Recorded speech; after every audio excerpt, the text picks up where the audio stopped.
നീ ചെയ്യുന്ന തിന്മകൾ കാറ്റിൽ അലിഞ്ഞു പോകുമെന്ന് നീ വിചാരിക്കുന്നുണ്ടോ? അത് മണ്ണിൽ കുഴിച്ചുകൂടപ്പെടുമെന്ന് നീ വിചാരിക്കുന്നുണ്ടോ? ഇല്ല. തിന്മകളുടെ അനന്തരഫലം നാം അനുഭവിക്കേണ്ടി വരും. വിചാരിക്കാത്ത രൂപത്തിലായിരിക്കും. സമ്പത്തിൽ, സന്താനങ്ങളിൽ, ഇണകളിൽ, ആരോഗ്യത്തിൽ, ദീനിൽ, അറിവിൽ, അതിലെല്ലാം തിന്മകളുടെ അനന്തരഫലം ഉണ്ടായിരിക്കും. അല്ലാഹുവിനെ സൂക്ഷിക്കുക. ഇത്തഖില്ലാഹ ഹൈതുമാ കുൻതും. എവിടെയായിരുന്നാലും അല്ലാഹുവിനെ സൂക്ഷിക്കുക. വഅത്ബിഇ സയ്യിഅത ഹസനത തംഹുഹാ.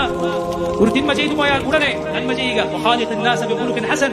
ജനങ്ങളോട് സൽസ്വഭാവത്തിൽ പെരുമാറുക. റസൂലുള്ളാഹി സ്വല്ലല്ലാഹു അലൈഹി വസല്ലം പഠിപ്പിച്ചതാണ്. നമ്മുടെ സഹോദരിമാരെ, പെൺമക്കളെ, പ്രിയമുള്ളവരെ, ഉത്തരവാദിത്തമുള്ളവർ, അവരുടെ കാര്യം ശ്രദ്ധിക്കുക. ചെറിയ കുട്ടികൾ ആരുമായിട്ടൊക്കെയാണ് ബന്ധം സ്ഥാപിക്കുന്നത്. അവരുടെ കയ്യിലുള്ള ഈ ഉപകരണത്തിലൂടെ വൃത്തികെട്ട ആളുകളുമായി അവർക്ക് ബന്ധമുണ്ടോ ശ്രദ്ധിക്കുക. പ്രിയ സഹോദരിമാർ, ഇസ്ലാമിക വേഷം അവരുടെ ജീവിതത്തിൽ പാലിക്കുക.